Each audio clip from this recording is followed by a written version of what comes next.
Hi, welcome to EPG Pathshala. I'm Shubhada Moitra. I'm with the School of Social Work at the Center for Health and Mental Health, Tata Institute of Social Sciences. We are going to be looking at the module on play and experiential methodologies of working with children as part of a paper on mental health. With me, I have a colleague who's going to demonstrate a play session. I have Gayatri, who is a senior psychiatric social worker with the field action project of ours called Muska. What are the objectives of this module on play and experiential methodologies? We expect that after reading and going through the presentation, you will be able to understand the theoretical, methodological, and practical information about play and experiential methodologies of working with children. You will also be able to understand the value of play in children's life, be able to distinguish the play of children who are well adjusted and those who have some mental health problems. You will also be able to appreciate the use of play and related forms in developmental and therapeutic settings. For the next half an hour, we are going to demonstrate a play session with a 6-year-old. The module would not have meaning if we didn't know how to play around with children. So here it is. I am going to play the therapist or a facilitator, and Gayatri will be a 6-year-old child. So we start the play session. What we are going to demonstrate is teddy bear's picnic. Teddy bears out on a picnic. Hope you enjoy the session. Hi Gayatri. Hello, Welcome to our center. thank you. So, are you enjoying yourself? Yeah, I am. What are you looking forward to? I would like to maybe play. Okay. So I have a teddy bear here. Oh, wow. I like this. I like You do? teddy bears. You know what? Right. Looks like this teddy bear would like to jump Sure. and roll, Yes. See? And what is it doing? Oh, it's looking for more friends. Aha. In a while, perhaps Okay. the teddy bear will have more friends. Okay. So, Gayatri, we are going to make up stories Okay. around this little teddy bear. Would you like to do that?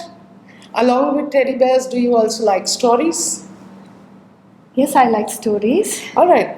So we are going to do stories around the teddy bear. Okay. Yeah? Yes. Okay. So I have this teddy bear is playing around in the garden. You see these lovely trees? Yeah. And what is the teddy bear Yay. doing? It wants to climb the trees, Mhm. It's trying to jump. Okay. Hey, And what is the teddy bear saying? hey, there is something on the tree. I would like to take it. And what do you think this is? Oh, there's something over there. And the teddy bear. This part doesn't sit, but we are going to try with another part. Okay. Oh, wow. I can see There is a something. pot of honey on the tree, and as the teddy bear is playing, the teddy bear suddenly spots the pot of honey. Yes. What do you think the teddy bear does? The teddy bear would like to jump. It's jumping. Mm-hmm. And what And- happens next? It tries to shake the tree, Oh, and the pot honey falls. Okay. So here is the pot of honey, it falls, and what happens next? Hey, the teddy bear is so happy. It wants to eat. Yum, yum, yum, yum, yum, yum, yum, yum. Okay, It's so tasty and it feels so happy. okay. So the teddy bear eats the Looks- honey. Yes, but it still looks for more. Uh-huh. There is some more left in this pot. Let me Right. see. Yes. Yum, yum, yum, yum, yum. Yes, it's so tasty. So I'm so happy. And what happens next? What does the teddy bear say after eating the honey? Oh, I feel so nice and full. Mhm. Maybe I should now look for more play. I'm ready to play more. Aha. Okay. So now, after the teddy bear has eaten the honey, we are going to make up a longer story. Okay. All right? Okay. This is about teddy bear going out on a picnic. Okay. Okay. Okay. And who does teddy bear go out on a picnic with? Here are some other bears. Okay. And would you like to name these bears? Would you like to say who these bears are? This is our little teddy bear. What would you like to call this bear? I will call it Minnie. Minnie. Yes. Okay. So Minnie has other bears. Who are these bears? This looks like this is Papa Bear, you know. Papa bear. And this is Mama Bear. Okay, this is Mama bear. And this is Bunty. Bunty. Yeah. Bunty. All right. So teddy bear goes on a picnic Okay. with Papa bear, Bunty, Okay. and Minnie. Right. Yeah, Minnie. No, sorry. Mama bear, Papa bear, Bunty, and Minnie go on a picnic. Okay. Right? All right.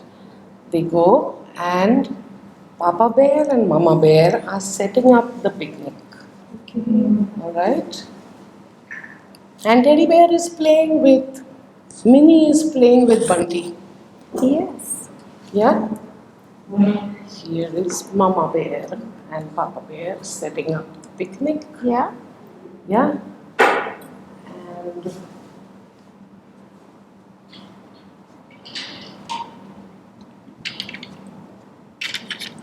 okay.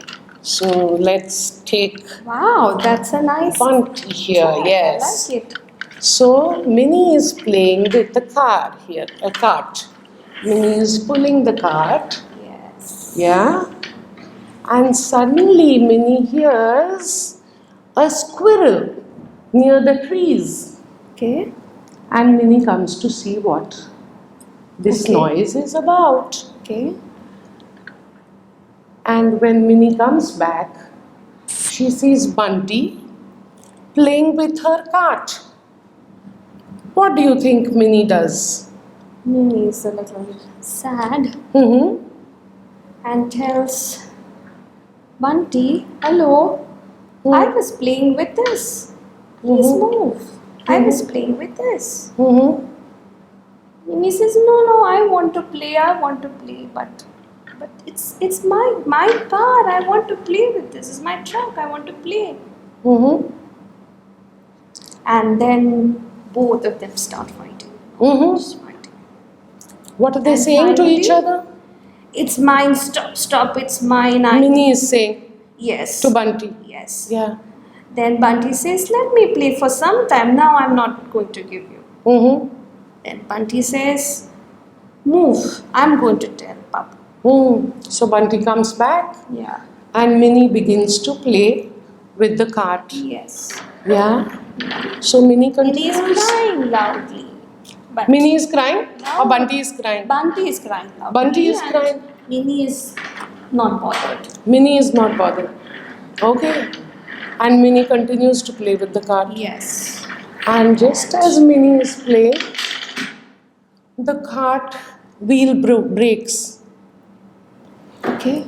And Papa Bear comes hearing the sound. He says, what is happening here? So Minnie becomes a little worried. Mm-hmm. Tries to hide behind the cart. Mm-hmm. And, But Papa still finds out mm-hmm. and says, you have broken the cart. What have you done? Mm-hmm. So Minnie becomes very quiet Mm-hmm. and it tries to hide. Mm-hmm. And then it runs to Mama. Right. Mama, see, everybody is scolding me. Mm-hmm. Yeah. And then what happens Mama then? says, why are you scolding Minnie? Mm-hmm. Please don't scold Minnie like this. Mm-hmm. How is Minnie feeling right now?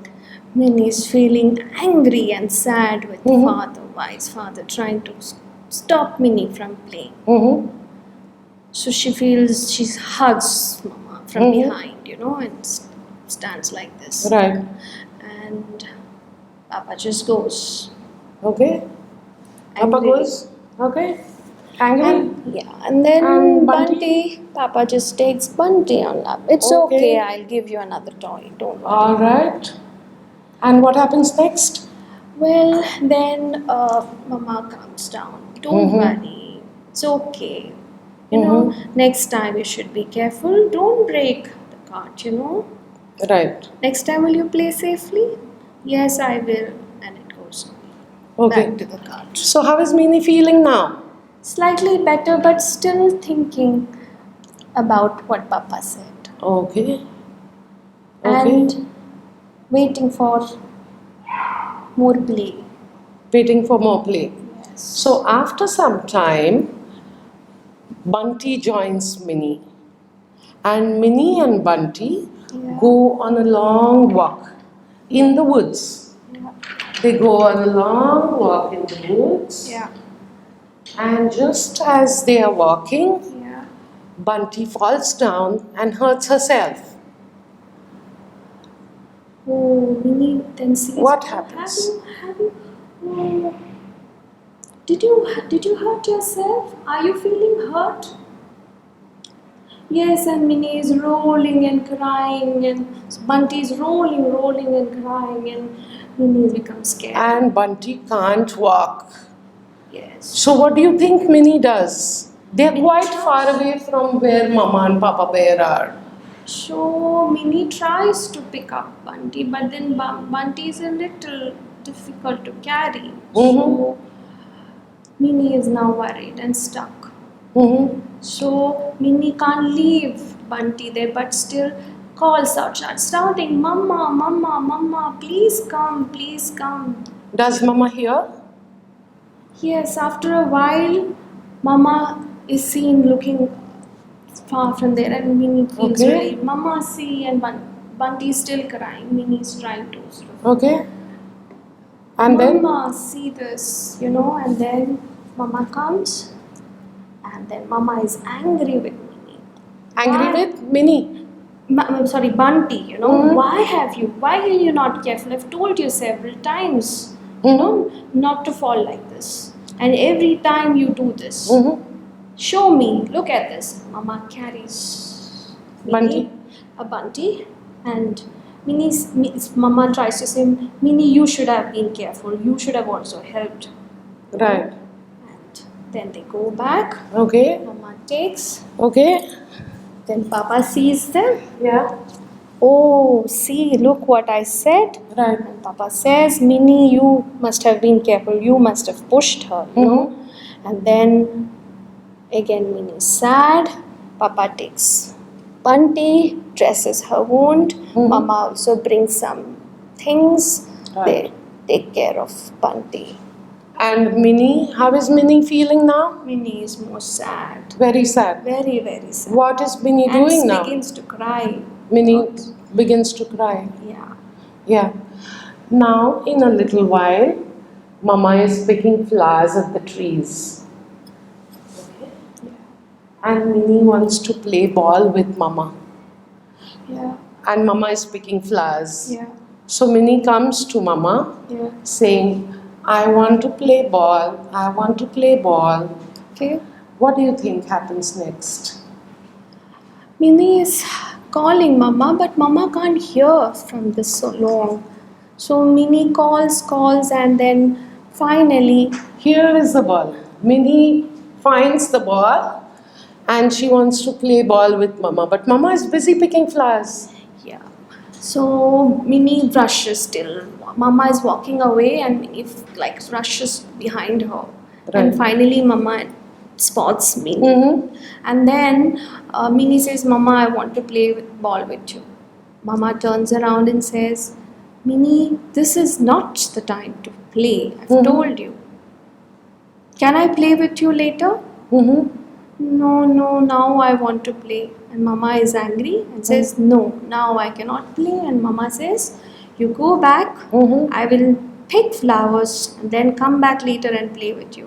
Okay. Again, Minnie goes back sad. Sad. So Alone. Minnie is really sad. Yes, more sad. Yeah. And Minnie Mama feels- continues to pick flowers. Yes. And what Minnie happens feels, next? Minnie feels, oh, I don't have anyone. No one understands. I should find. I'd rather play by myself. But Mhm. still feeling sad. Mm-hmm. Trying to. Then the ball also, goes far away. Minnie Right. can't find the ball, and Minnie's really sad. Oh. And So what feels does Minnie alone. do next? Minnie then just thinks, okay, let me go out and find some friends Okay. with whom I can maybe talk. All right. play. And then in the meantime, Mama and Papa call Minnie and Bunty and lay out the picnic table. There is some juice, and everyone wants to have juice. Everyone is really thirsty. Here is some juice. Papa and Mama and Minnie and Bunty, and Mama is going to pour out juice. But Minnie is so thirsty that she tries to grab the juice and she spills all the juice on the mat. What do you think happens next? Minnie is just scared. Mm-hmm. And Papa suddenly comes again. Mm-hmm. Look, Minnie, what have you done? You've finished all the juice now. What do we drink now? Mm-hmm. Mama is like also quiet. Mm-hmm. And then Papa just comes closer and just gives her a, one tight hit on Minnie. Minnie is sad again. Minnie starts crying, then spills the food all over here again. All over. And then, Bunty goes, Minnie, don't worry. Then Mama says, why did you hit her? How do you do this? She's small, you should have understood. And then they start arguing. Minnie becomes more afraid. And Bunty also starts crying. Then one Bunty cries, see, stop crying. Bunty, come to me. And they just go away. And then Mama comes and says, Minnie, you should have been careful. Right. And what happens? Because everyone is thirsty, remember? So then- everyone wants to have juice, but all the juice is spilled. Then Mama goes, looks for something, then tells Papa, can you buy some juice, something, and come? Mm-hmm. And Papa goes out, picks some food and brings again. Minnie refuses to eat. Okay. And Mama comes to try and say, eat. Yeah. Bunty comes later with a plate of food to Minnie. Right. And then Okay. Mama goes to Papa and says, please ask Minnie to eat. Minnie is sad. Mm-hmm. Papa says, she's always doing the same mistake. How many times do I tell her? Mm-hmm. Then Papa comes. Minnie, come and just eat the food. Mm-hmm. And then Minnie becomes more afraid and just picks one small piece, eats, and goes back to sleep. And she just sleeps. Oh. Yeah. So she goes to sleep. Yeah. And what happens to Bunty, Mama and Papa? So Bunty, again, Papa brings some food and Bunty feels hungry. He's very happy. He's got pizza and his favorite food. So he's very happy. He's eating all of it. Right. And Mama also says, I'll eat later. Mm-hmm. Papa eats. Mama also goes for some work. So Minnie goes to sleep without food, is that right? Yes. Okay. All right. And how did Minnie feel when she was scolded by Papa and she went to sleep without food? How did she feel then? She felt very, very angry with Papa and feels that Papa doesn't love Minnie. And feels very angry and feels so upset that Minnie continues to feel angry and wants to fight. Right. Okay. So now what happens is the next day, the Bear family have come home. Alright? Okay. And the next day is a school day. Okay. It's time to go to school. Okay. So there is Mini Bear Mm. and Mama Bear, Yeah. and Mama is trying to send Mini Bear to school. It's the first day of school, Yeah. and Minnie goes on a school bus. Yeah. So here is Mama Bear and Minnie Bear at the school bus stop, and the bus arrives, Okay. and Minnie has to get onto the bus to go to school. What do you think happens between Mama Bear and Minnie when the school bus arrives? Mama Bear says,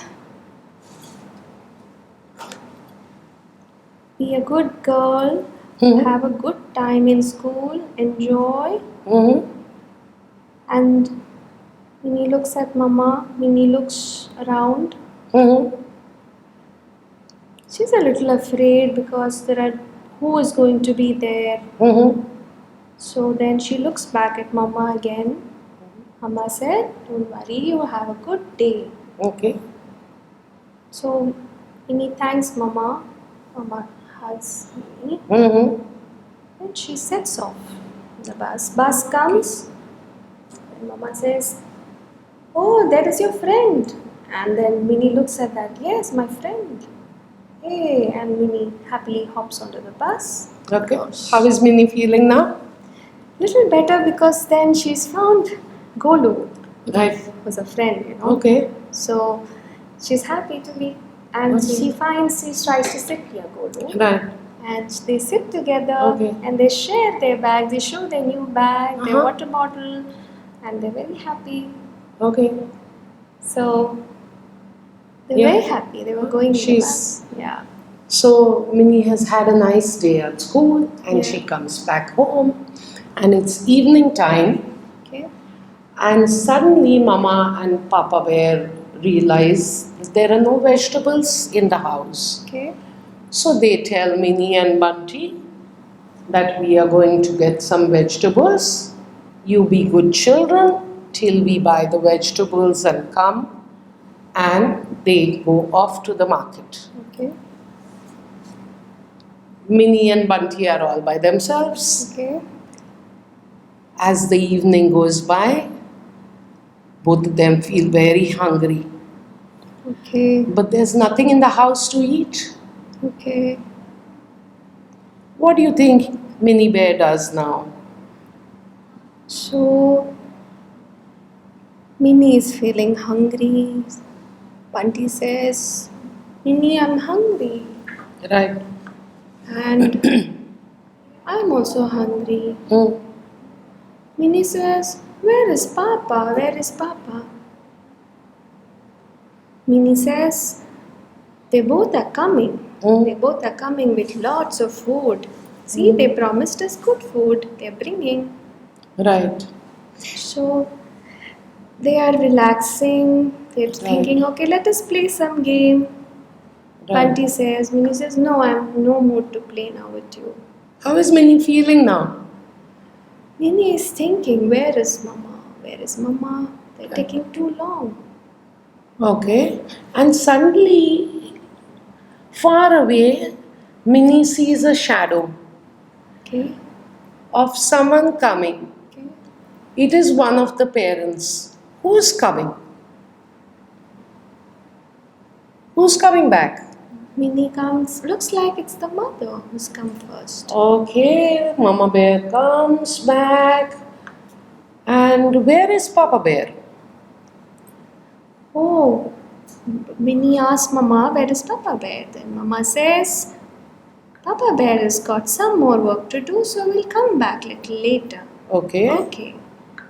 So then what happens next? Mama, so what have you brought for us? What did you get? Mm-hmm. So Mama says, we got few things for you. Okay. So show me what you've got. Right? Look at. Oh, you have got this? Mm-hmm. I don't want this. This is. Oh yeah, but you have got this one. Okay, but I still wanted the other food that you promised me. Mm-hmm. You said you'll get me a burger. Mm-hmm. No, but today I didn't have so much money to get the burger. But you promised you'll get me. I was waiting for it. And then Mama Bess tasted it. Might be good. Why don't you eat it? Right. So then Bunty comes. Oh, Bunty is very happy it got its favorite food. Mm-hmm. And then three of them sit together and eat. Right. And then Bunty still looks, where is Papa? Right. And then Papa Bear comes also. Oh, then Bunty goes and jumps and hugs Papa. Right. Yeah. Yeah. Yeah. And she's very happy, and Papa is also very happy. And all of them have eaten? Papa hasn't eaten. Papa asked for food. Right. Mama says, it's in the kitchen. We've kept for you. Why don't you heat it and have it? We Okay. are all going to sleep. Okay. So Papa Bear has his food and he comes back and all of them go to sleep. And how is Minnie feeling now? Minnie is packing her bags for tomorrow. Yeah. Before she goes to sleep, she's thinking about school and studying and thinking about her friends. Right. She wants to play at school. Yeah. And Mama Bear tells her, Minnie, now it's time to go to sleep. Mama, please tell me a story. I'm not able to sleep. So Then- Mama Bear tells her a story. Yes. And then And? Minnie falls asleep. Yeah. And then Mama Bear goes back Right. and sleeps. Okay. All right. So how did you like the story? Very nice. You enjoyed? Yes, I really Yeah. enjoyed it. Was that really a long story? It is. It was a very long time. You enjoyed Yes. the picnic, the teddy bears picnic? Yes, I did. Yeah, thank you so much, Gayatri, for participating. Thank you. We saw from the demonstration of a play session of the teddy bears picnic were several things actually. We saw whether the main character values herself or not. We saw relationships coming out very strongly, the kind of relationship that the main character shared with the mother and the father, as well as the younger sibling. So we saw on quite a few occasions that Minnie Bear felt very sad, upset, hurt, angry. There was an expression, even a verbal expression of these emotions by the 6-year-old. So the teddy bear picnic is quite revealing, in a manner of speaking, to help us understand the children's world, the reality in the children's world, and what we cannot see from the clinical space. But the child has really reconstructed her relationships in the real world, her feelings in the real world, and that is what is for us to understand when we are using play. And then based on this understanding and learning and analysis, we decide how to work with the child, but also with the parents. And what is it that we need to work with the parents about to help the parents and help strengthen parenting so that the child feels capable and competent and self-confident, because that's very important ingredient for growing up and good growing up. So that was your teddy bears picnic. Similarly, we can use many different methodologies. This demonstration was of a clinical setting, but in a developmental setting, we can again use a whole lot of role plays, songs, drawing, painting, storytelling, drama, puppetry, and use of puppets, not only for clinical. And all of these come under the larger umbrella of play. Now, if we were to just look at what Landers said, he says, like birds fly, fish swim, children play. So play is really the most natural medium of self-expression for children. No one needs to tell children to play. Just like adults talk, children play. We need to tell children to actually study, but we never need to invite children to play. So play has been universally acknowledged as a mainstay method of working with children, both in clinical and the therapeutic settings. Broadly, like I said, the term play includes all the methods that I talked about, including puppets and songs and storytelling and painting and drawing and art and music and role playing. And these have been used quite extensively across different settings. And although play has existed in all societies from times immemorial, the understanding of play, particularly with emotionally disturbed children, was spearheaded by Virginia Axline around the 1940s. The child gardens movement in India over the last century has really relied heavily on the use of play and art forms and play therapy while dealing with children having emotional and behavior problems. Subsequently, however, play is no longer limited to the clinical setting, and it has really moved out of the confines of the child guidance centers when organizations are working with children, not just through the child guidance clinic, but also through many different contexts apart from the clinical context. How is play defined? As early as 1903, Froebel defined play as an expression of the natural unfolding of the germinal leaves of childhood. And Seashore defines, in 1972, defines play as self-expression for the pleasure of expression, really play for just fun's sake. Children engage in play just for the sake of fun, and yet they learn a whole lot of things through that play. Shenama in 2012 summarizes play as an activity that is intrinsically motivated, freely chosen, and enjoyable. In fact, Landers, who is a renowned play therapist and a psychologist, asserts that because play is the child's natural medium of self-expression, it should be included as a form of communication used by children world over. So he says play is language for children, and we need to include that as a form of communication the world over. What are the values of play in a child's life? What does play teach children? Play teaches children from a very young age, ever since the child is a baby, an infant. The child's first contact perhaps begins, apart from the primary caretakers, begins with play material through exploration. The child really begins discovering objects and formulating concepts related to object permanence according to Piaget. It helps the child to bond with the primary caretakers. We have often seen very young children hiding behind, or the caretaker hiding behind someone and doing kuchiku, kuchiku, and the child gurgling in laughter. Now these are all different ways in which children engage in discovering themselves, discovering others, discovering objects, understanding that while the adult is hiding behind another adult, when the adult reappears, I have to laugh. So the child learns responses.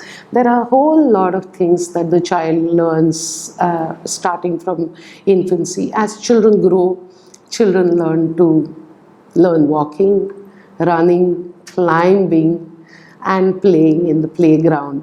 Through all of these skills, children's finer and gross motor skills develop, whether it is swinging on the swings or going up the, what is that called, up the ladder and coming down, or playing in the sand, or playing ball, and group games or individual games, the child is learning, the child is going through both cognitive, physical, physiological development. As children grow older and begin to play group games, they also understand the rules of the game.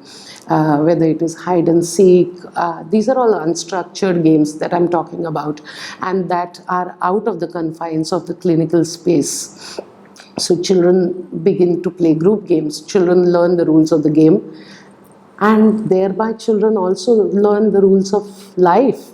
They know cheating is not okay, and if you cheat in a game, what are the consequences? And perhaps for this child, the consequences may be as harsh as taking the den, say 5 times or 10 times, and no child wants to be the denner forever. Children also learn the importance of collaboration, working together in groups, collaborating with other people for the larger good of group goals, and to be able to subjugate your own desires to work towards achieving group goals. So these are some of the things that children learn. Again, as children grow up, we see a lot of children engage in pretend play, whether it is doctor, doctor, house, house, school, school. What are children learning here? Children are learning the rules. They are getting to practice social roles. House, house. Who plays the breadwinner? Who plays the homemaker? Who goes out and earns the bread? Who stays at home and cooks and cleans and serves food? Children are learning all of these roles, but more than roles, they are also learning the rules of the game. What are the rules around these social roles?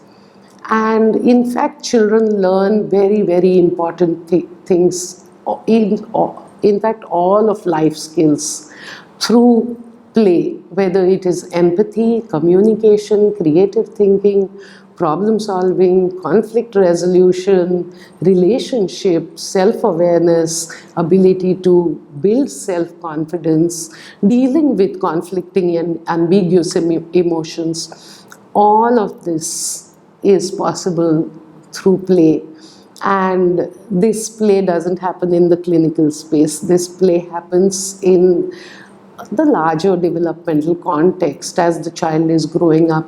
The importance of harping on the developmental context is to say that today we are losing these spaces. We are losing, children are not playing. Children are playing, oh sure, they are playing on their tablets, they are playing on their phones, they are playing video games.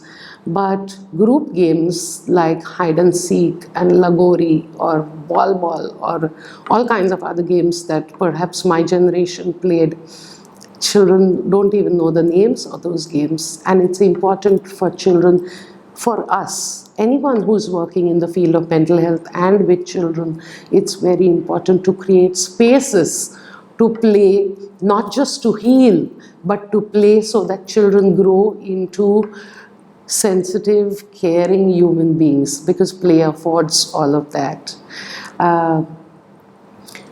There are other values of play that many important thinkers have stressed upon.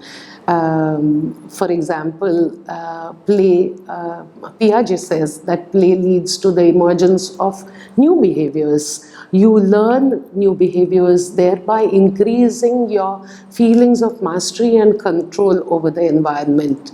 And to an adult, children's play may seem like purposeless and even hedonistic activity, and yet play provides both a context for learning and learning from the experience itself. So when I say context for learning, when children are engaged in play, play becomes the context. But play also affords children the opportunity for learning through, like I talked about social roles and rules. And therefore play is so important in both therapeutic and developmental settings. So those are the values of play in children's life that we saw. Let's turn now to the logic of play. What is the view of the personality? Many ego psychologists have said that all of us human beings have a very powerful force within each individual which strives for complete self-realization, a drive towards maturity, independence, self-direction. However, in order to achieve this self-realization and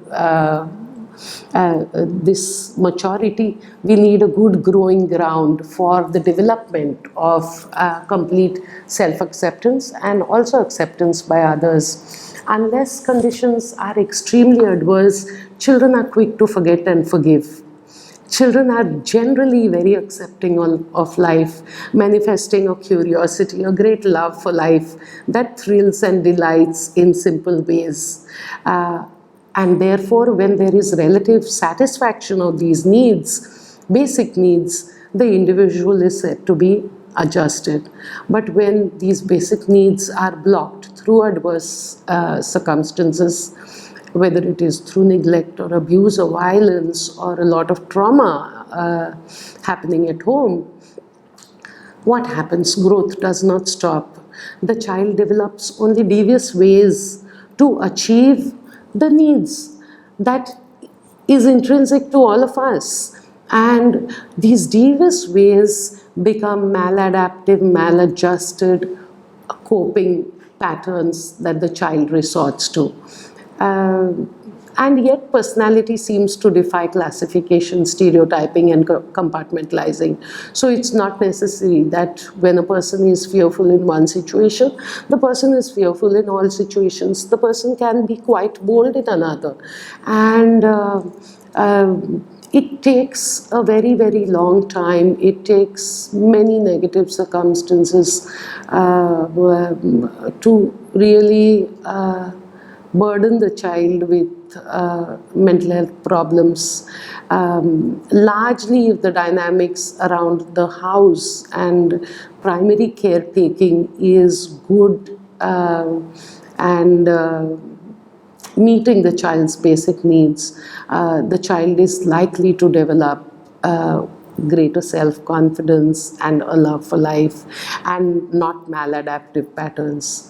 And therefore, we must realize that all behaviors are driven by one drive, essentially one drive, that is of complete self-realization. When this is blocked, there are pressures from the environment, growth continues in a negative manner. But when all our basic needs are fulfilled, growth is something that we would take joy in and move towards self-realization. The more the child turns inwards, the further the child moves away from the world of reality. Now that is essentially a view of human personality, and therefore what should play offer to children and what should, so from general play and play in developmental settings and what are the different ways in which we can use, we are now coming to play therapy and what it is that we can do with children who have mental health problems. Again, play therapy is play is very natural, voluntary, non-task oriented activity. Play therapy also offers a child a space which is free from tension, judgment and scrutiny. It encourages the child's fantasy and symbolization. In fact, inability to symbolize is a sign of disturbance. So in the Teddy Bears Picnic, we just saw Gayatri very happily engaging in a make-believe world and making up stories. And she, as a 6-year-old, she made up very spontaneous stories. So while, of course, there were some negative emotions that we need to handle, largely I would say this child is a happy child. But in order that the child doesn't become disordered, these negative emotions that were expressed through the teddy bear's picnic need to be taken care of. So what function does play therapy serve? It serves a recapitulatory function. That means through repetition, the child is able to absorb past experiences. It also serves the anticipatory function, where you can prepare a child through play for entry into school, for perhaps a surgery, arrival of a new sibling, change of a school, change of a home, change of a city, bringing in a new pet in the house, a grandparent's visit, whatever.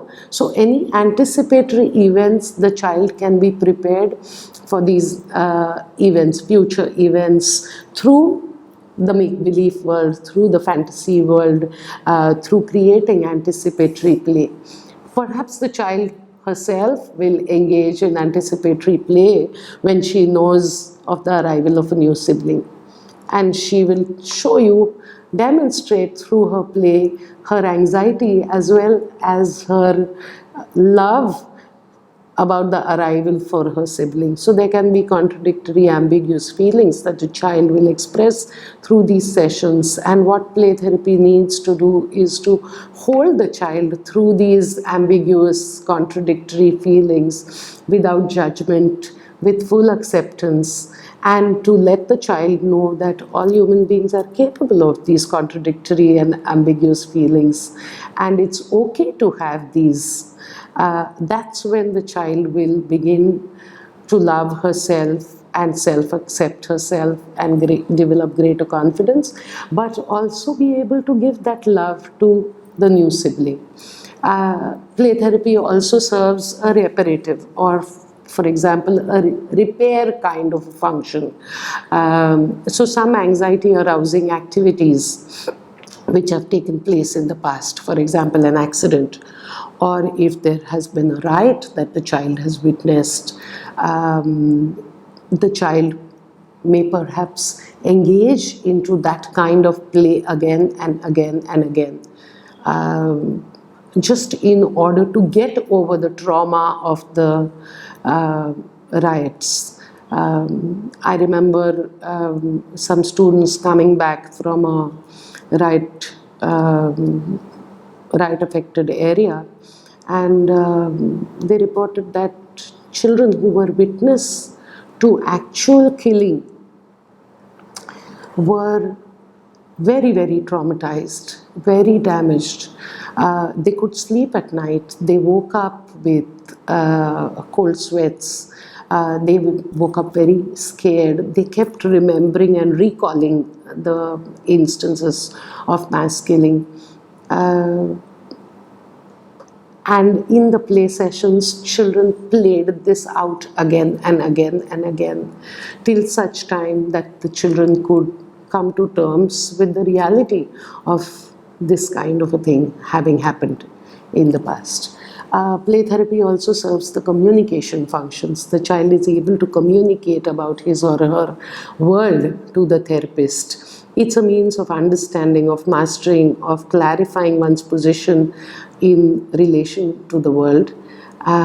It's also a make-believe world. It's a world of fantasy that the child enters. Through this world of fantasy, the child is also able to engage in an adult world, which would really take years for the child to actually in reality enter. But when the child plays in a play therapy situation, a teacher who is reprimanding the child is perhaps entering the school world and telling the therapist what happens on a regular basis. Non-directive, let's come to non-directive play therapy. So this is play therapy, essentially what functions it serves. Non-directive play therapy is really about allowing the child to lead the way. A belief that the child can solve his or her problems, a very, very firm belief. So the therapist is really there, and the therapeutic space is really there only to hold and contain the child's emotions. It's not to pass judgment, it's not to interpret, it's not to analyze, it's to accept. And non-directive play therapy really believes in the fact that children can find their own solutions, and play facilitates in finding these solutions. So I'm going to quickly run through some of these things, or some principles of non-directive play therapy, that the child has the capacity to solve his or her own problems satisfactorily, that there is a growth impulse in all of us that makes mature behavior more satisfying than immature behavior. Non-directive play therapy really starts where the individual is. The child has the permissiveness to absolutely be, to be himself or herself, without any rules, without any adult injunctions about what is okay, about what is not okay, about why you broke that toy, and how you should order things around in the playroom. Here is the therapist who accepts the child completely without any evaluation. Play also allows for ventilation, relaxation, and reorganization. Yeah, to continue, non-directive play therapy also offers a sense of security and a reality testing for the child. For the child, it is a challenge to self-realization. For the therapist, it is an opportunity to test out hypotheses about the child's world, and giving the child a chance to become more mature, more positive, more constructive. Play material is essentially a tool of self-expression, and therefore the choice of play material becomes very important in non-directive play therapy. We must use as much unstructured play materials such as sand and water as possible, but also use of puppets and animal puppets and family puppets and a whole lot of other drawing, painting, self-expression games. Play therapy offers, non-directive play therapy offers a chance to test out personal relationships. So there are a whole lot of things that non-directive play therapy is based on, the principles, but as well as what it offers. Let's quickly distinguish between the play of well-adjusted children and play of disturbed children. When a child approaches you, a well-adjusted child approaches you or sees all of these play materials, the child will approach with a sense of wonderment, with wanting to explore, with wanting to try out things. There is a certain amount of joy. This child is not inhibited. This child also enjoys company. This child is able to build a relationship with you quite easily. On the other hand, play of disturbed children will be inhibited. They will have an intense fear of separation from the caretaker. So they will, if they have come to the play space or any space with the primary caretaker, they may not want to leave. They may be fearful if the caretaker is sitting outside, constantly looking over the shoulder to check if mama is still there, or she's gone and left me and abandoned me. And these are feelings that are inherent, that are there in the child, because perhaps the child has experienced this in the past, and the child has no confidence in himself or herself, but the child also has no confidence in the caretaker. And that's the hallmark of a maladjusted or disturbed child. On the other hand, you will also, so you will see inhibition, but you will also see over-aggression, you will see hoarding, you will see domination, you will see inability to share in children who are disturbed. Sometimes children come to the clinical space with brain damage, and what are the signs where you need to recognize that there may be brain damage? There is poor motor control, there's hyperactivity, there is insistence on sameness, there is an inability to shift from one play or one toy to another, and there is an overreaction. So for example, something breaks and a child who's well adjusted will say sorry, will apologize, will feel bad for a while. but be able to move on. A child with a manifestation of brain damage may overreact to breakage, or may overreact to saying that, well, now the time is up and you need to go. What are the kind of play therapy toys that we should use actually in therapy? Toys that facilitate the establishment of a relationship, toys that allow for an emotional expression or catharsis, as we say, toys that aid development of insight, toys that provide an opportunity for reality testing. So if we are looking at relationships at home, we need to create an atmosphere, a home-like atmosphere through your play materials. What are the uses of play? Play helps ventilation, it helps to bind anxiety, it helps to work through conflicts, it facilitates communication, and it helps develop skills that enhance self-esteem. When is play not therapeutic? When play is an expression of age-appropriate interests. You see children engaged in play. That's not therapeutic play, that's learning play. That's a context for play, but also a context for learning, okay? When play is overly guilt producing or anxiety creating, that time you need to not engage children in play. When play is used as a resistance to treatment or to avoid active involvement in therapy. So to sum up, we saw play itself has a great potential for use in developmental as well as therapeutic settings. All of us are engaged in life skills. When in the earlier part of this session, I talked about role plays and games and storytelling and a whole lot of methodologies that can be used actually to teach life skills. We can use drama, we can use songs.